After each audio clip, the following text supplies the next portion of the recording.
आज हम पढ़ेंगे आपकी हिंदी की पाठ्य पुस्तक का भाग 10 पाठ 11 बाल गोविंद भगत, जिसके लेखक हैं श्री राम वृक्ष बेनीपुरी जी।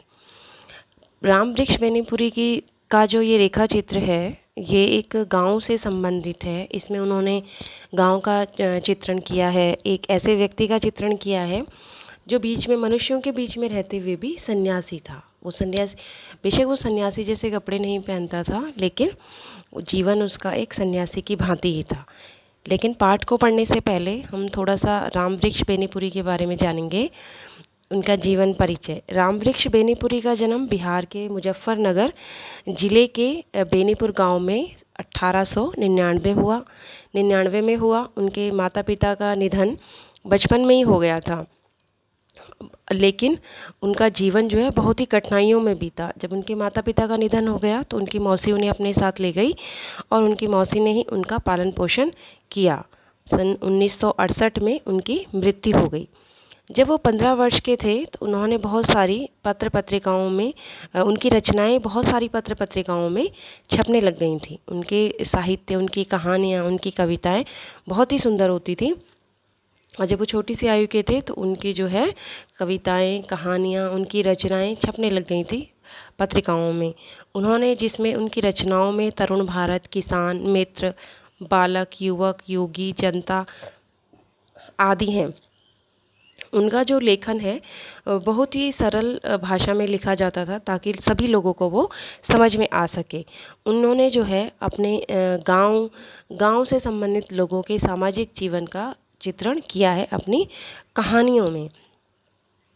तो वो जो है उनकी जो शैली थी या उनका जो लिखने का तरीका था, उसमें अजीब तरीके का जादू था जो सभी लोगों को अपनी ओर आकर्षित कर लेता था।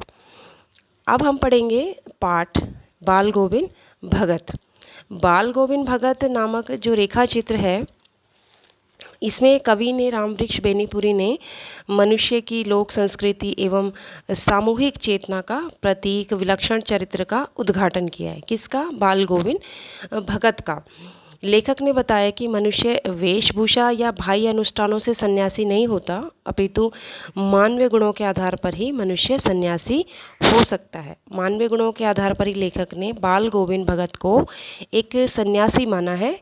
और जो रेखा चित्र है, यहाँ पे उन्होंने जो रेखा चित्र लिखा हुआ है, वो समाज में फैली हुई बुराइयों, विसंगतियों और रीति रिवाजों, रूढ़ियों पर करारा प्रहार किया है।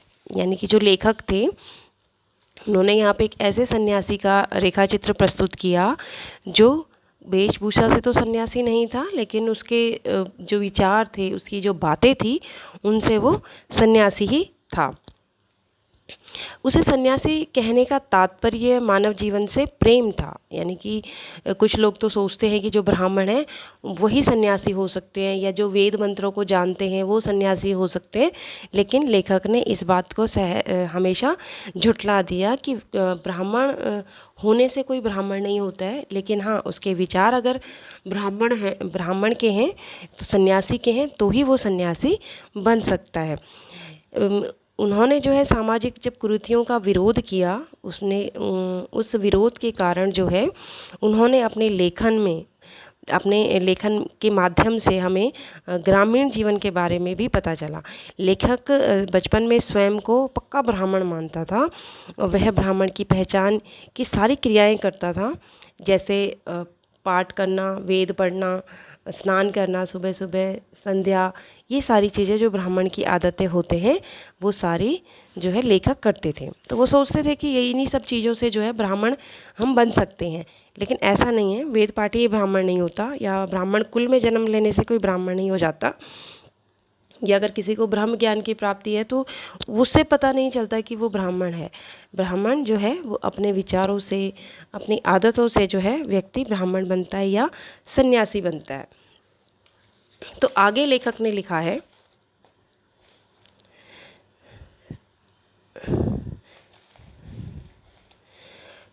प्रस्तुत रेखा चित्र के माध्यम से बाल गोविंद भगत की शारीरिक विशेषताओं का वर्णन करते हुए कहते हैं कि वह 60 वर्ष की आयु से अधिक वाला यह मंजली कदकाठी का गोरा चिट्टा आदमी था। कमर में एक लंगोट और सिर पर कबीर पंथियों जैसी टोपी पहनते थे।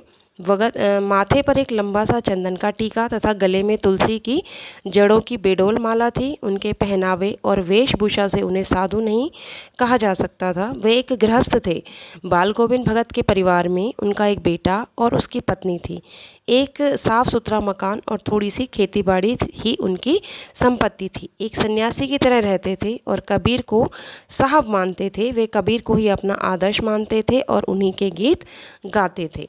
बाल गोविंद भगत जो है वो कबीरदास जी को ही अपना गुरु मानते थे और उन्हीं के जो दोहे होते थे, उन्हीं की जो रचनाएं होती थी, उन्हीं को वो गाते रहते थे। बाल गोविंद भगत जो है कभी झूठ नहीं बोलते थे, सीधा और सच्चा व्यवहार करते थे। कभी किसी से कोई लड़ाई झगड़ा नहीं करना, किसी को भी किसी चीज़ के लिए स्वयं के उपयोग के लिए नहीं करते थे। कोई भी चीज़ है उसे खुद यूज़ नहीं करते थे, उसे अपने उपयोग में नहीं लाते थे, बल्कि दूसरों के उपयोग के लिए ही काम करते थे। यहाँ तक कि वे किसी दूसरे के खेत में शौच आदि नहीं करते थे। खेत में जो कुछ पैदावार होती उसे घर से 4 कोस दूर अपने सिर पर ढोकर साहब के दरबार में दे आते और जो मिल जाता उसे प्रसाद के रूप में ले आते। लेखक उनके द्वारा गाए गए कबीर के पद सुनकर प्रसन्न एवं आनंदित हो उठता था। यानी कि जो बाल गोविंद भगत थे वो अपने खेत में जो भी कार्य करते थे, जो भी फसलें उगाते थे, वो जो है मंदिरों में जाके दे के आ जाते थे और मंदिर से उन्हें जो भी प्रसाद के रूप में मिले उससे वो अपने घर का गुजारा करते थे। उन्हें जो है इसी में खुशी मिलती थी। आगे लेखक कहते हैं,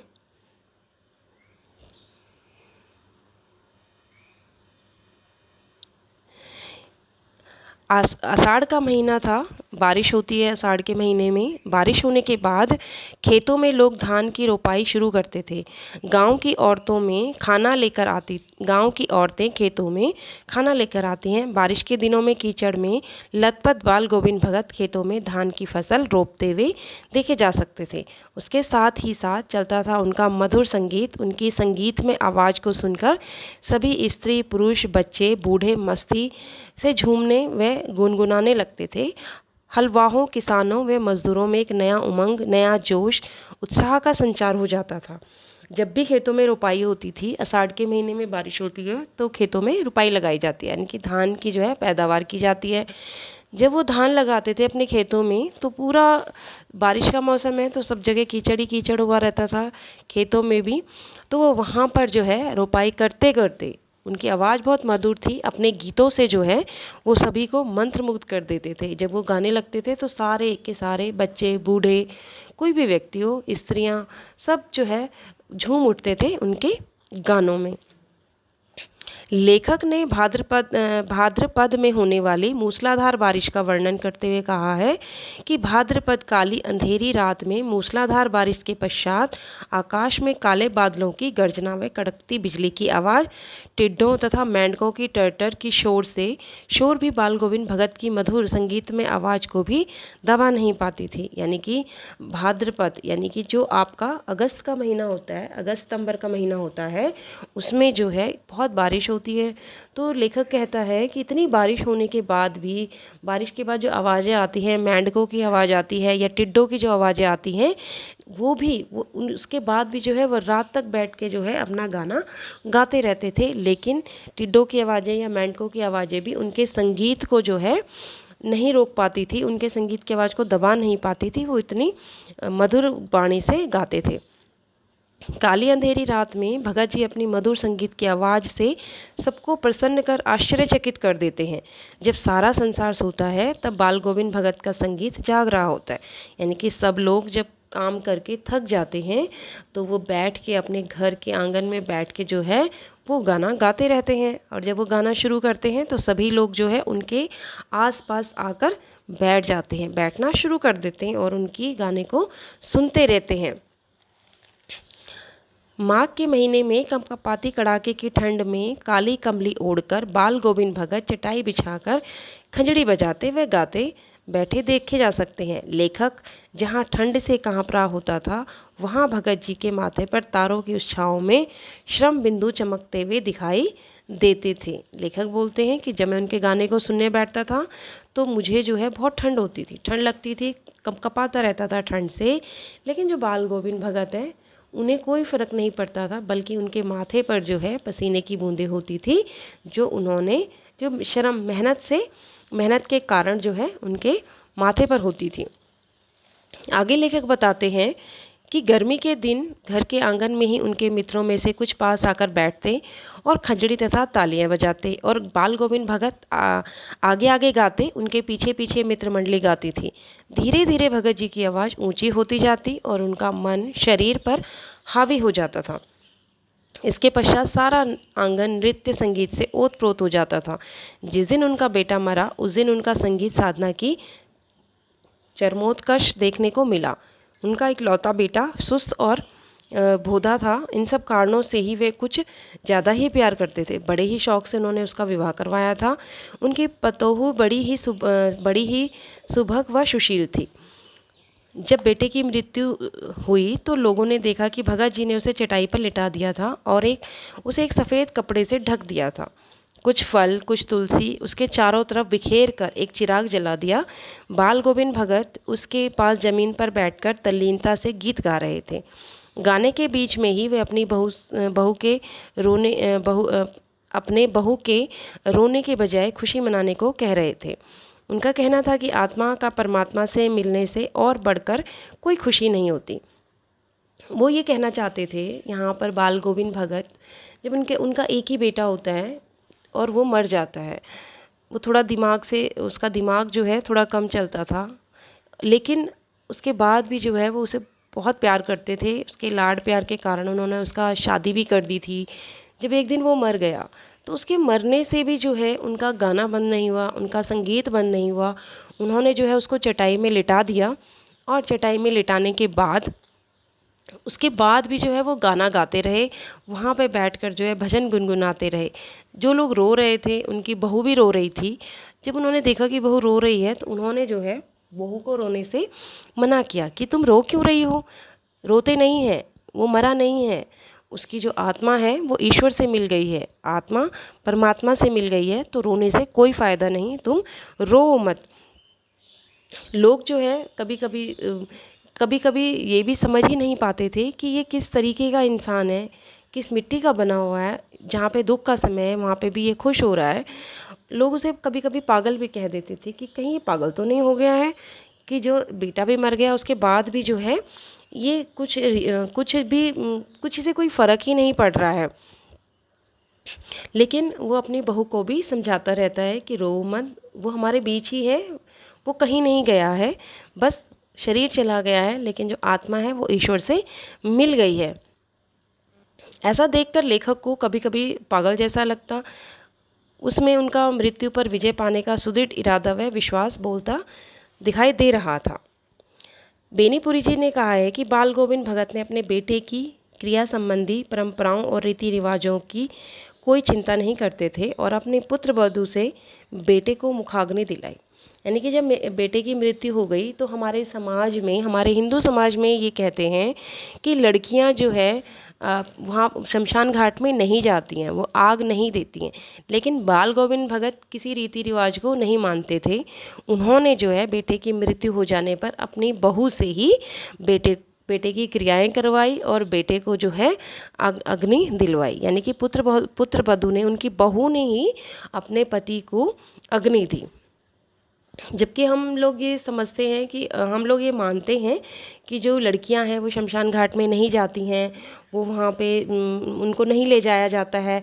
उन जो भी है सभी काम लड़के करते हैं, क्रिया भी लड़के ही करते हैं, क्रियाकलाप जो भी मृत्यु के बाद होते हैं वो सब लड़के करते हैं। लेकिन बाल गोविंद भगत जी ने जो है इन सारी चीज़ों को ठुकराया और उन्होंने जो है अपनी बहू से ही सारे कर्मकांड करवाए। श्राद्ध क्रम के पश्चात पुत्र वधू के भाई को बुलाकर उसे उसके हवाले करते हुए यह आदेश दिया कि उसका पुनर्विवाह करवा दिया जाए। पुत्र वधू भगत जी की सेवा में ही अपने बाकी दिन बिताना चाहती थी। भगत जी ने समय और समाज पर घर त्याग कर जाने की बात कह देते हैं। विवश होकर बेचारी पुत्र वधू चली जाती है। यानी कि जब वो उनके सारे काम जो है ख़त्म हो जाते हैं, मरने के पश्चात उनके बेटे के जितने भी थे श्राद्ध हो जाता है, उसके बाद जो है भगत जी अपनी बहू के भाई को बुलाते हैं और उनको कहते हैं कि इसको अपने साथ ले जाओ और इसका जो है दोबारा से विवाह करा देना। तो यहाँ पर भी जो है बाल गोविंद भगत के सामाजिक कुरीतियों के खंडन करते हुए वो हमें दिखाई पड़ते हैं। क्योंकि हमारे समाज में जो है मृत्यु के बाद उस समय ऐसा था कि मृत्यु के बाद जो है कोई भी स्त्री दूसरा विवाह नहीं कर सकती थी, परंतु उन्होंने इन सब कुरीतियों का खंडन किया और उन्होंने जो है अपने बहू के भाई से बोला कि इसका जो है पुनर्विवाह करवा देना। बहू नहीं जाना चाहती थी, वो अपना जीवन जो है उन्हीं के पास रहकर उनकी सेवा करके बिताना चाहती थी, लेकिन उन्होंने ये कहा कि मैं जो है सन्यासी हूँ और हो सकता है मैं घर छोड़कर चला जाऊँ, यहाँ ना रहूँ, तो इसलिए तुम जो है यहाँ से चली जाओ। और ऐसा सुनकर जो है वो चली जाती है, वहाँ से चली जाती है। बेचारी क्या होती है, बहुत दुखी हो जाती है। बाल गोविंद भगत हर वर्ष की तरह गंगा स्नान करने के लिए 30 कोस घर से दूर पैदल चलकर जाते आते थे। जो बाल गोविंद भगत थे वो हमेशा ही गंगा जी में स्नान करते थे और इस समय भी जो है वो और 30 कोस बहुत दूर तक पैदल चलकर जाते थे। रास्ते में वे नहीं किसी की सहायता लेते थे, ना ही किसी का कुछ खाते थे। यानी कि जब वो स्नान के लिए जाते थे ना तो वो किसी की हेल्प लेते थे, सहायता नहीं लेते थे। कोई कुछ अगर उन्हें देता था तो वो नहीं खाते थे। तो बुढ़ापे से लेके और जवानी तक जो है उनका यही जोश, यही उमंग जो है उनमें भरा रहा। वो कभी भी जो है किसी की सहायता नहीं लेते थे, अपने कामों को वह स्वयं ही करना पसंद करते थे। अपने काम करना उन्हें खुद ही अच्छा लगता था। एक बार जब वे गंगा स्नान करके आए तो उन्हें बहुत तेज से बुखार आ गया। उनका शरीर जो है बहुत कमज़ोर हो गया था और उनका जो है उन्हें नहाने से मना किया गया, क्योंकि जब फीवर आ रखा था, बुखार आ रखा था, तो उनको बोला गया कि आप जो है नहाइए मत, आराम करने को कहा। परंतु उन्होंने जो है बात को हंसकर टाल दिया और एक दिन जो है गीत गाते गाते जो है उनका गीत बंद हो गया। उनकी आवाज़ जो है बंद हो चुकी थी और वो इस दुनिया से जो है अलविदा ले चुके थे। और पूरे जीवन भर जो है उन्होंने किसी की सहायता नहीं ली, बल्कि लोगों की सहायता खुद करते थे। लोगों की जो है सहायता करके जो है उनके कामों में हाथ बटाना, पूरे उम्र भर उन्होंने जो अपने संगीत से लोगों का मनोरंजन किया। गाँव में रहते थे। यहाँ पे इस कहानी में जो है बताया गया, उन्होंने जो समाज की जो बुराइयां होती थी उन बुराइयों का खंडन किया। इसीलिए पुत्र वधू की दूसरी शादी करवाई, दूसरा विवाह करवाया। उन्होंने जो अपने बेटे को उनसे ही आग दिलवाई। तो ये हमारी कहानी थी बाल गोविंद भगत राम वृक्ष बेनीपुरी जी द्वारा लिखी गई।